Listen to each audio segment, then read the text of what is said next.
কি করবা? আমি কোনো কাজ টাজ করতে পারবো না। কেন কাজ করতে পারবা না? কেন? আপনার ছেলে আপনারে বলে নাই? আমি তো বিয়ার রাতেই তারে সাফ সাফ জানাই দিছি যে আমি এই বাড়িতে কোনো কাজকর্ম করতে পারবো না।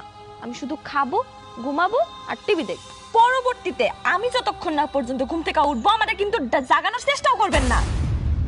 কি হয়েছে মা? এত হয়েছে কিসের? তোর বউ নাকি কোনো কাজ করতে পারবে না? চুমকি, মা এসব কি বলে? আপনি আপনার মানে বলেন নাই কেন? হ্যাঁ, যে আমি কোনো কাজকর্ম করতে পারবো না? আরে চুমকি, তুমি এই বাড়ির বউ, তুমি কাজ করবে না তাহলে কাজ কে করবে? এই বাড়ির বউ হইছি দেখে কি আপনারা আমারে কিনা নিছেন? হ্যাঁ, আমি না আপনার বিয়ের দিন রাতেই বলছি যে আমি এই বাড়িতে কোনো কাজকর্ম করতে পারবো না। আর তাছাড়া তখন তো আপনি ঠিকই মাইনা নিছিলেন। এখন এমন বলেন কেন? আপনি নিজের মুখে বলেন নাই যে হ্যাঁ ঠিক আছে তোমারে কোনো কাজকর্ম করতে হবে না, তুমি শুধু পায়ের উপর পা তুইলা খাবা? বলেন নাই আপনি এই কথা? কিন্তু ওটা তো কথার কথা, তাই বলে তুমি কোনো কাজ করবে না? আর আমার মা তো তোমাকে মনে হয় না যে বাড়ির সব কাজ করতে বলছে বা রান্না বান্না সব করতে বলছে? আমার মা করবে, তুমি মা